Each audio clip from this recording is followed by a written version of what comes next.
Donc votre discours est très très séduisant, c'est clair. Nous sommes en France, vivons ici, mais pour élargir un petit peu la vision, on peut commencer par notre tache d'huile franco-français, grenoblois et tout ça, effectivement, mais comment faire pour que les choses puissent être vécues un peu, enfin une prise de conscience plutôt internationale? Quels sont les moyens, vous qui côtoyez un petit peu quand même des gens qui avaient une certaine responsabilité?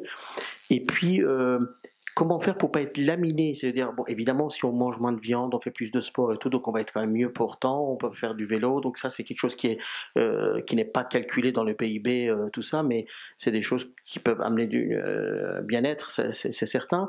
Mais en même temps, il y a des choses sensibles, on peut pas abandonner parce qu'on va se faire laminer par les Chinois, les machins, voilà. Donc comment essayer d'imaginer ça au mieux, quoi. Alors, effectivement, vous avez parfaitement raison. Peut-être ce qu'on peut quand même rappeler, parce que effectivement, ça aussi c'est un classique hein, de l'immobilisme, c'est de répondre oui, enfin bon, tant que finalement la France c'est dérisoire, l'Europe c'est dérisoire, donc à quoi bon faire un effort puisque de toute façon ce sont les Américains et les Chinois qui ont tout entre leurs mains. Il faut quand même rappeler que intégré sur les 200 dernières années, l'Europe est le plus gros pollueur du monde. Donc si on ne regarde pas les 10 dernières années, mais qu'on regarde quand même toute la période sur laquelle il y a eu un impact non négligeable, en termes de CO2, c'est très récent. Il n'y a pas que le CO2. Hein. Dans le fait de la disparition des espèces, il y a 100 ans, on avait déjà exterminé beaucoup d'espèces en fait. Ce n'est pas un phénomène récent si on regarde de façon globale.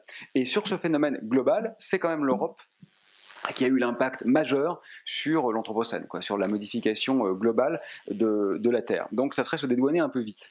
Bon, ça c'est l'histoire. Maintenant, si on regarde le futur, il y a une chose intéressante qu'on pourrait faire, c'est que l'Europe, pour des raisons un peu inavouables, on en a parlé l'autre jour d'ailleurs, mais historiquement intéressantes, a un rapport privilégié avec l'Afrique. Et si on regarde sur le continent Europe-Afrique, donc la dualité Europe-Afrique, là ça commence à plus du tout être négligeable, et c'est très intéressant parce que bon, l'Afrique est pas très importante en termes de pollution, mais elle est très importante en termes de territoire et elle est très importante en termes de culture. C'est-à-dire que nous, en Europe, on a un passé qui est évidemment colonial, on a un présent qui est relativement paternaliste avec l'Afrique, et moi je crois que là il y a quelque chose de très intéressant à faire parce que les collaborations économiques existent déjà, sauf que pour l'instant c'est plus des ponctions que des véritables coopérations, et au niveau culturel, on pourrait renverser aussi un petit peu le rapport effectivement de flux de compréhension, et non plus apprendre, non plus enseigner, mais apprendre peut-être. Donc au-delà de ça, écoutez, moi j'ai absolument aucune solution à proposer, simplement je crois quand même que nous choisissons nos représentants qui sont censés être au minimum sains d'esprit. Il n'y a pas 3000 pays dans le monde. Hein. Si une grosse centaine de pays ne sont pas capables de discuter autour d'une table de négociation pour sauver la vie sur Terre, c'est que nous avons élu des fous. Quoi. Bon, alors évidemment, quand on regarde Trump et Bolsonaro, etc., et parfois c'est même pas la peine de regarder aussi loin, on peut se dire que oui, effectivement, nous avons élu des fous.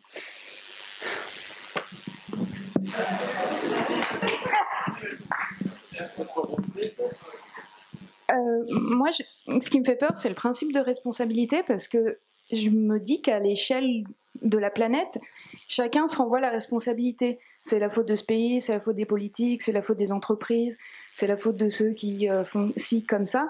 Et je trouve que c'est hyper confortable pour tout le monde.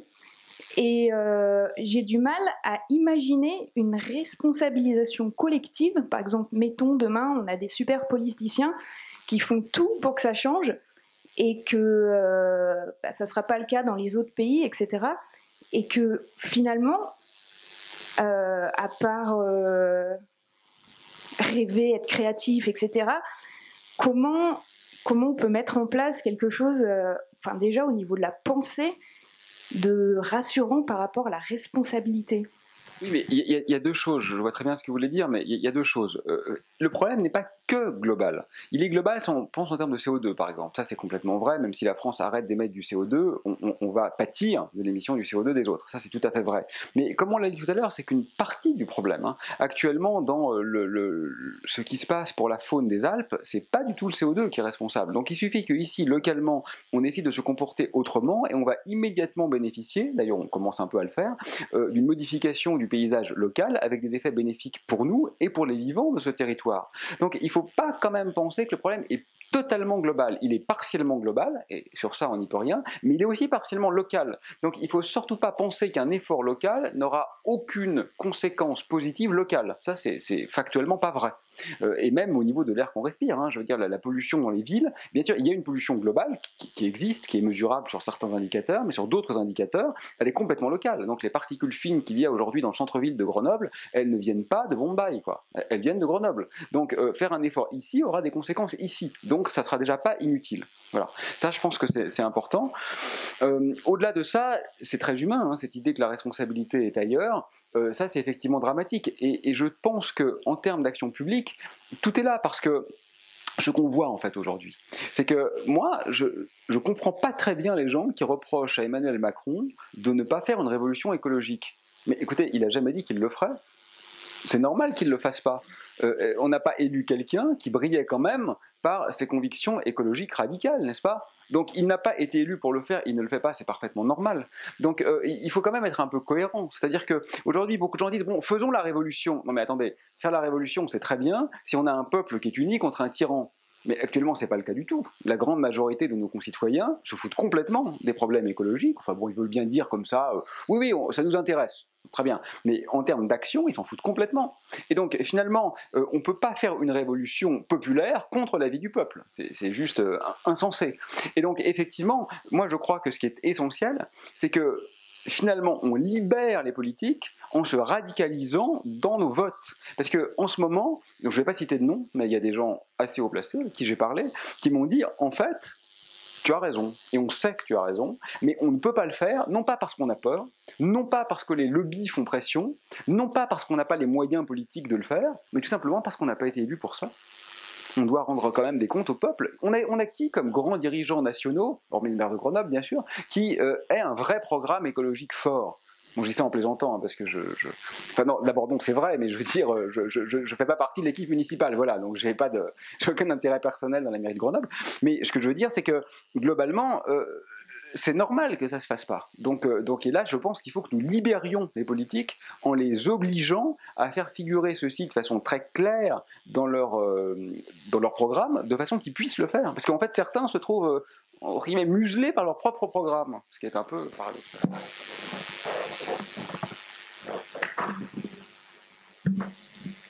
Bonsoir. Je partage partiellement votre avis sur l'avis d'une révolution. Évidemment, M. Macron n'a pas été élu pour ça. Il a été élu par très peu de gens, si on regarde le nombre de participants. Et en plus, il y a un pourcentage qu'on ne peut pas déceler, c'est le vote contre et non pas pour. Bon, passons. Aujourd'hui, M. Macron se permet des choses qui ne sont pas dans son programme, et il les fait. Donc, un politique peut.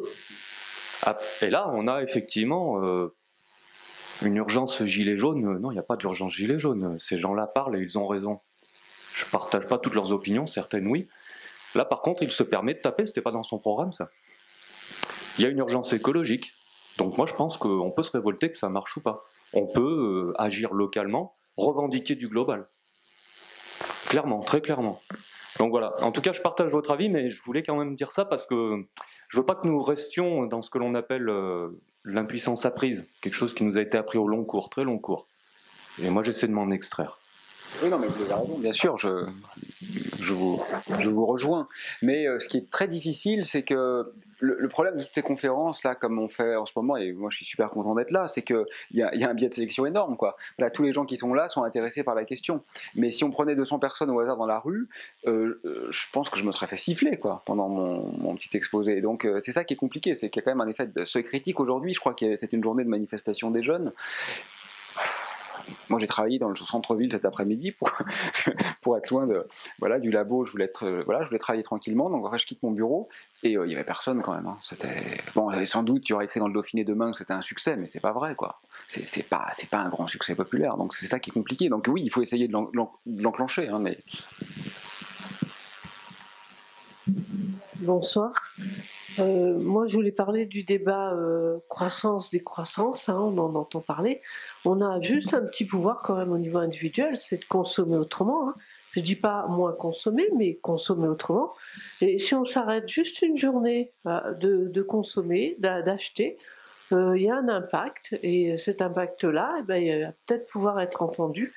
Donc je pense que ce petit côté consommer moins, quand on traverse un centre-ville, on hallucine quand même, hein. On a l'impression qu'on doit s'acheter au moins un t-shirt par jour, vu le nombre de magasins de vêtements qu'on a, quoi. Donc je pense qu'il y a des mentalités, il y a une consommation à remettre en cause. Et ça, c'est un pouvoir, il me semble, s'il est bien suivi, pouvoir individuel assez fort. Voilà, je ne sais pas si... Oui, mais vous avez raison, mais il n'empêche que, concrètement, ça ne marche pas. Ce pouvoir existe, mais nous n'en usons pas. Et par exemple, quand vous regardez, je fais une aparté qui n'a rien à voir, mais que je trouve intéressante. Moi, en ce moment, je suis très intéressé par ce qui se passe en Algérie. Je trouve que c'est incroyable, que le peuple algérien se fait un truc extraordinaire. Et donc, je regarde, comme tout le monde, en fait, avec énormément d'intérêt et d'admiration ce qui se passe en Algérie. En termes politiques et sociaux, je trouve ça vraiment génial. Mais après, je trouve que pour des raisons contingentes, j'ai énormément d'amis algérois. Ils me disent, bon, après, c'est super, hein, ce qui se passe en ce moment, c'est merveilleux, mais il faut quand même bien voir que la première revendication des jeunes algérois, c'est d'atteindre le niveau de vie européen. C'est ça qu'ils veulent avant tout. Et là, on va leur dire quoi? On va leur dire, ah, mais vous savez, nous, on s'est gavés pendant 50 ans, mais vous faut... non, pas vous. C'est super compliqué, quoi. Oui, il y a effectivement une question, un truc qui revient souvent, c'est un peu la balance entre l'action individuelle et puis l'action politique. Par exemple, quand on écoute Cyril Dion, on a l'impression qu'il a un discours plus sur l'action individuelle et les initiatives. Et quand on t'écoute toi, il y a quand même on a l'impression, tu soulignes bien le besoin d'action politique. Mais par exemple, on va voter dimanche. Et malheureusement, la révolution écologique dont tu parles, on ne sait pas trop qui peut la porter. On voit bien que Yannick Jadot, il est content de signer l'arrêt du glyphosate dans 5 ans. L'action politique, elle aura de toute façon une latence énorme. Et moi, je me pose tout le temps la question, en fait, de justement comment les choses peuvent se balancer pour avoir la meilleure efficacité, quoi. Mais alors, cela dit, je vais être provocateur 30 secondes. Bon, ça y est, donc du coup je vais quand même me faire siffler, mais ça sera par vous. Le glyphosate, c'est quand même assez compliqué, parce que bon, je suis pas expert du sujet, donc j'ai quand même gardé quelques embryons de rigueur scientifique, et donc je vais pas trop en parler parce que je suis pas autorisé, mais j'en ai parlé avec de vrais experts, et j'ai quand même l'impression qu'il faut faire gaffe, parce que Monsanto soit une entreprise détestable, il y a aucun doute là-dessus. Qu'ils aient fait des choses absolument innommables, il y a aucun doute là-dessus, et que ce soit pas des bienfaiteurs, il y a aucun doute là-dessus. Ça, on peut tous signer. Après, je pense que c'est aussi important de rester quand même un peu factuel. Et je pense que pour le glyphosate, il y a deux questions complètement différentes. Il y a la question de savoir s'il est cancérigène pour l'homme aux doses prescrites. Et là, sincèrement, sur les études scientifiques indépendantes, ça me fait chier, parce que moi je préférerais dire que Monsanto ce sont des monstres, mais je crois que la réponse est quand même non. Hein. Je crois que rien ne permet de penser qu'il l'est. Mais la question, en revanche, qui me semble tout à fait claire et qui est beaucoup moins médiatisée, c'est pas de savoir s'il est cancérigène pour l'homme aux doses prescrites, où là je crains que non, si je puis dire, mais c'est plutôt qu'en tant que effectivement pesticide, il a un effet dévastateur sur les sols et sur la biodiversité. Et de ce point de vue-là, il est évidemment condamnable. Mais je pense qu'il faut aussi le condamner pour les bonnes choses et pas se dire forcément, bon, voilà, ça vient de Bayer, donc c'est le diable. Bon, faut peut-être aussi. Bon, voilà, je vais être provocateur, mais après tout, on est là pour être nuancé. Je rapprocherai un petit peu ça de la question du nucléaire. Sur le nucléaire, ça a été impossible d'avoir un débat. Le débat a été complètement phagocyté de part et d'autre entre les lobbies du nucléaire qui ont menti parfois, ou qui ont fait preuve en tous les cas d'un tel niveau d'obscurité qu'on ne pouvait plus les croire, et puis d'un autre côté, effectivement, des radicaux qui disaient faut sortir immédiatement du nucléaire. Oui, mais enfin, concrètement, c'est bien beau, mais si on fait ça, on ne va pas diviser demain par 5 notre consommation d'électricité. Donc on va remplacer par du thermique, et incontestablement, ça sera pire en termes d'émissions de CO2. Donc, je pense qu'il faut qu'on s'oblige à la nuance, tout simplement parce qu'on est, au sens grec du terme, dans une situation tragique. C'est traégodia, le chant du bouc, c'est quand toutes les solutions sont mauvaises. Et le fait est que toutes les solutions sont mauvaises.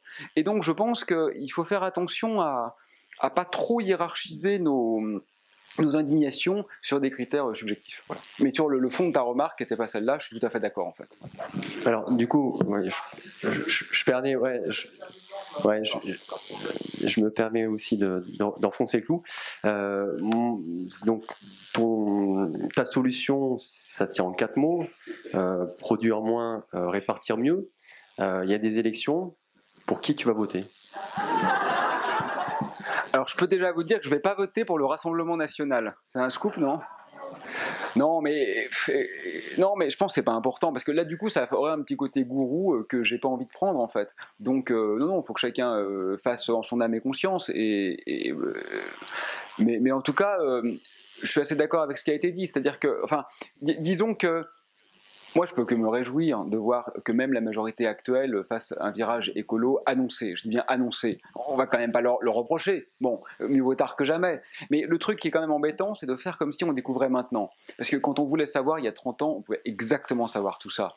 Donc, ça a quand même quelque chose d'un peu louche, pour le dire comme une litote, parce que y a strictement rien de nouveau. Là, il y a un rapport de l'ONU qui vient de sortir qui nous dit qu'il y a 1 million d'espèces qui est menacé de disparition à court terme. Bon, très bien. Enfin, tous les biologistes savent ça depuis 20 ans. Donc, quand on est dans les hautes sphères de l'État, on est quand même censé avoir accès à ce genre d'informations. Voilà, la fin du monde tel qu'on le connaît, la 6e extinction massive de toute l'histoire de la géologie terrestre, c'est quand même pas exactement un détail. Donc, ils savaient déjà. Donc le fait que ça arrive quand même effectivement 15 jours avant l'élection est un petit peu de mauvais augure.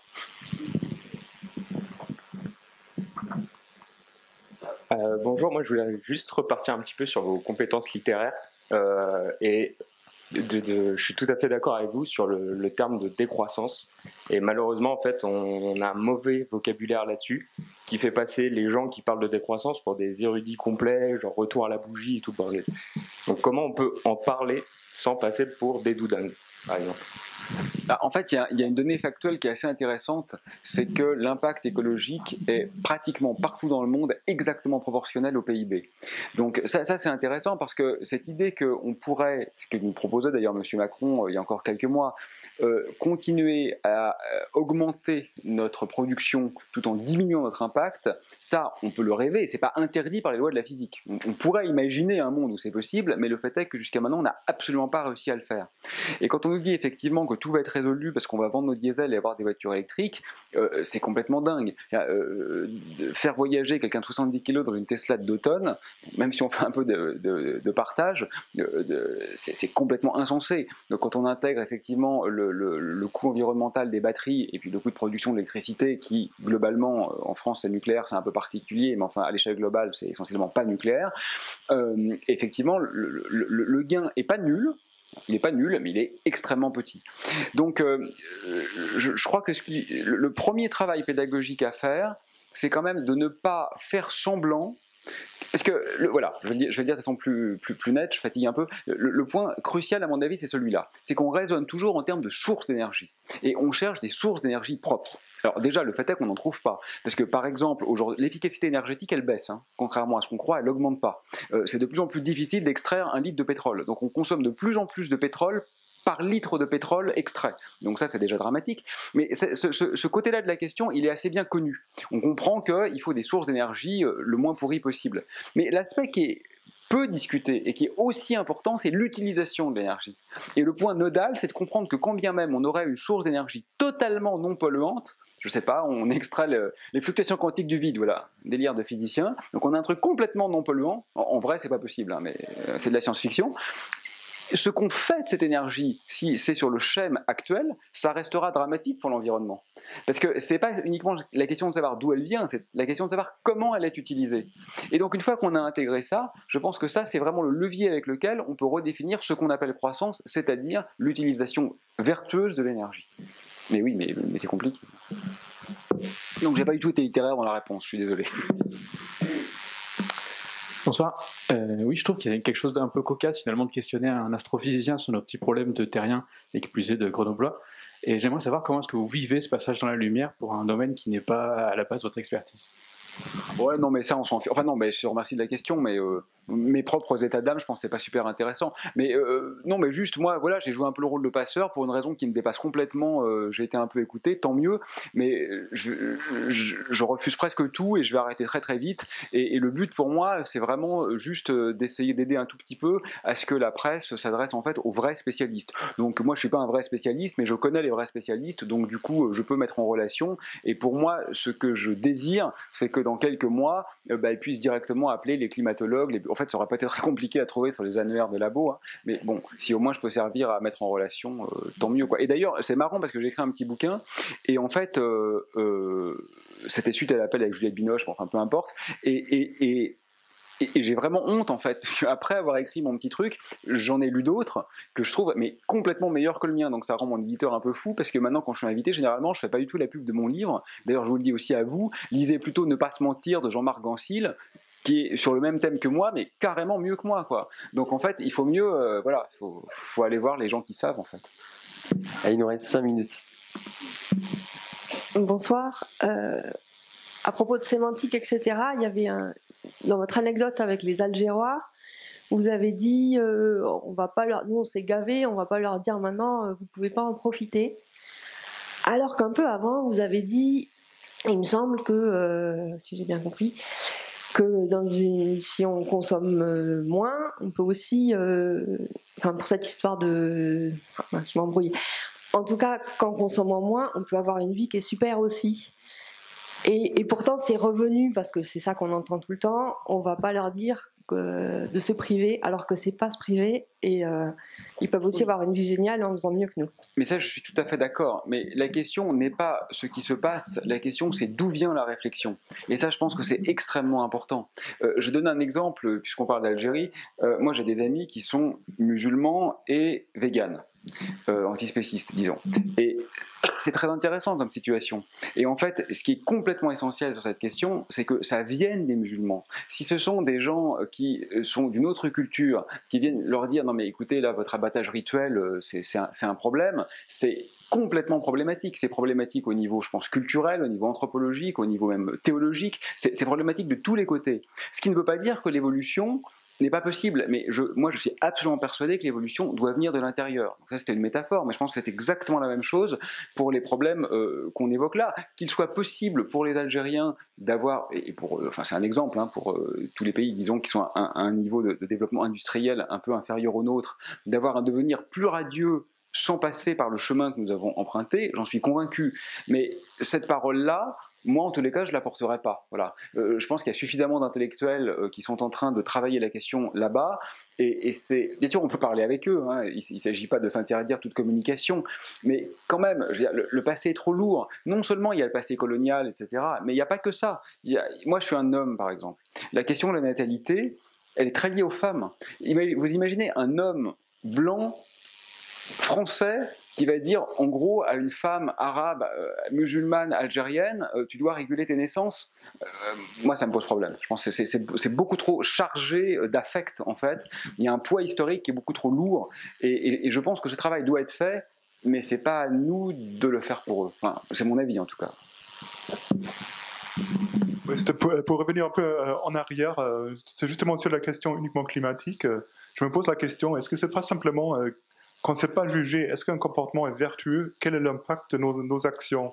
Et est-ce que ça ne serait pas nettement plus facile, ça veut dire si on impose une forte taxation du carbone, vraiment systématique, et là, en fait, on voit, est-ce qu'une action est vertueuse ou pas vertueuse, simplement avec l'unité de calcul qu'on connaît, ça veut dire c'est l'argent, et c'est tout bête, mais par contre, là, on est en plus sûr qu'on ne va pas se tromper, parce que très souvent, il y a beaucoup de mesures, l'impact réel sur l'émission de CO2, on ne la connaît pas. Oui, ça peut être assez obscur. Ça, je pense que vous avez parfaitement raison. Vous êtes scientifique, d'ailleurs, si je ne me trompe pas, je crois qu'on se croise souvent voilà, au CNRS. Donc voilà, c'est une super solution scientifique. Le seul problème de ça, c'est que c'est super efficace, mais que c'est quand même super injuste. Voilà, c'est comme... et ça, c'est quand même difficile de ne pas le prendre en compte, quoi. Oui, On s'est croisés l'autre jour, effectivement, vous avez parlé un petit peu des grands de ce monde-là que vous avez pu côtoyer. Il se trouve que furtivement, j'ai pu voir un peu 2 ou 3 personnes évoluer pour des raisons un peu professionnelles au niveau de vraiment de haute société assez, comment dire, bien plus que aisée. Et parfois, quand même, on a l'impression qu'ils sont complètement déconnectés et qu'ils ne comprennent pas du tout certains enjeux, notamment plutôt les jeunes, mais parfois aussi leurs parents. Et ils sont, je veux dire, vous avez dit, il y a des choses qui sont plus sexy. Avant, c'était effectivement d'avoir une voiture de sport, ça faisait très très sexy. Maintenant, ou les fourrures. Maintenant, les gens reviennent un petit peu. Peut-être bientôt, comment dire, se déplacer en vélo, ça paraîtra beaucoup plus sexy. Et donc les autres, ils vont peut-être ranger et mettre de côté leur voiture de sport. Il y a peut-être des messages à envoyer. Moi, ce que j'ai dit, vous avez dit un petit peu que vous allez peut-être un peu vous retirer. Moi, si je peux me permettre humblement, c'est peut-être au contraire, est-ce que vous pourriez peut-être faire passer un message ou faire bouger des gens qui ont les moyens de faire, par exemple, je ne sais pas, des slogans publicitaires du genre, par exemple, vous savez, on avait fait ça pour l'alcool, tu t'es vu quand tu as bu, et ben, vous avez parlé des yachts, des gens de très d'un certain niveau. À un moment donné, par exemple, je ne sais pas, vous êtes ôte ton yacht, quoi. Voilà, par exemple, de mettre des choses comme ça, petit à petit, et vraiment, pour ça, il faut avoir des moyens. Donc faire des slogans publicitaires, alors en compte, ils sont loin d'être idiots, et en force, ils pourront peut-être prendre un peu de recul, en disant oula, peut-être qu'il y aura un revers de médaille qui va venir de l'autre côté. C'est soft, c'est pas, on va pas leur trancher la gorge, et ça fait voilà, et ça peut peut-être faire bouger les choses. Oui, non, mais c'est vrai que c'est bon, les slogans publicitaires, je ne sais pas si c'est la voie naturelle, enfin c'est intéressant de le proposer, mais moi-même, j'ai eu une voiture de sport dans le passé, hein, donc j'ai vraiment de leçons à donner à personne. Je l'ai plus, hein, rassurez-vous, mais donc j'ai goûté à ce genre de choses, donc je suis pas du tout donneur de leçons dans cette affaire. Mais aujourd'hui, là, maintenant, sachant ce qu'on sait quand même, tout ça étant en place, c'est vrai que j'ai du mal à considérer comment on peut trouver ça désirable, quoi. Qu'est-ce qui nous attire en fait? Qu'est-ce qui fait que quelqu'un qui a ce type-là de... Parce que ça dit beaucoup de choses à tous les niveaux en fait. Ça dit des choses au niveau de la manière dont on a envie d'utiliser son pouvoir, mais ça dit aussi des choses de la manière dont on a acquis ce pouvoir. C'est-à-dire que quand on voit le patron d'Amazon, ok, bon, c'est très bien, c'est un des 3 hommes les plus riches du monde, donc on voit ce qu'il veut faire de son fric, hein, vous avez vu, il veut construire des colonies spatiales en demandant explicitement qu'on continue d'être de plus en plus nombreux et de consommer de plus en plus. Bon, il s'en fout, il va aller dans l'espace. Donc il y a déjà le problème de l'utilisation de l'énergie, mais il y a aussi le problème de l'acquisition de la richesse. Je veux dire, on sait quand même comment fonctionne Amazon, quoi. Bon, c'est assez intéressant. Et pourtant, voilà, on voit bien qu'il est entouré de son cortège de courtisans et de courtisanes, surtout. Et on s'est dit, mais qu'est-ce qu'il peut y avoir d'attirant dans un type comme ça, quoi. En plus, vous avez vu sa tête, bon, enfin, ça, c'est anecdotique.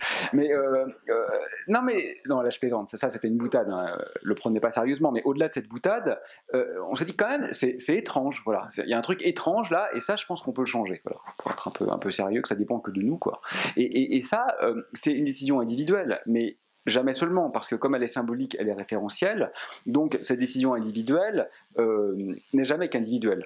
Et là, effectivement, il y a quelque chose quand même, il y a un levier sociétal sur lequel on peut jouer, un peu en le montrant, quoi. Effectivement, moi je l'ai vécu personnellement en fait, où au début j'étais content d'avoir une belle voiture, après je l'ai gardée, mais j'en avais honte, c'est-à-dire que je faisais en sorte de ne pas aller à la fac avec, hein. Je me disais juste, je suis ridicule là-dedans, puis après je me dis non mais j'arrête en fait, si je suis ridicule et que j'en suis conscient, ben juste j'arrête, quoi. Donc voilà. J'avais envie de revenir encore sur la question du rapport aux autres pays qu'on a dit sous-développés, en développement et compagnie, et en fait justement, et on commence à quand même être mal à l'aise de leur dire comment ils doivent faire. Moi, ce qui me dérange en effet, c'est que c'est très infantilisant en fait de leur dire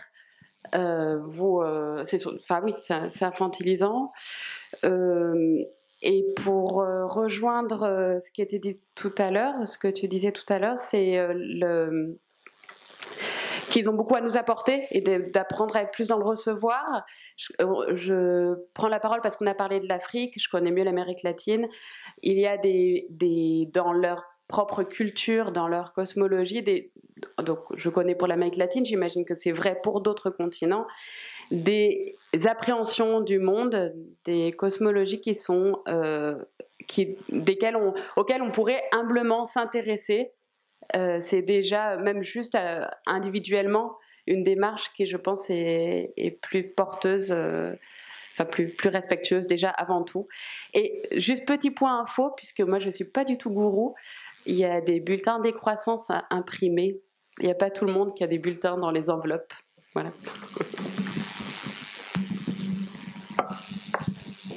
Merci Aurélien Barraud pour ton impro.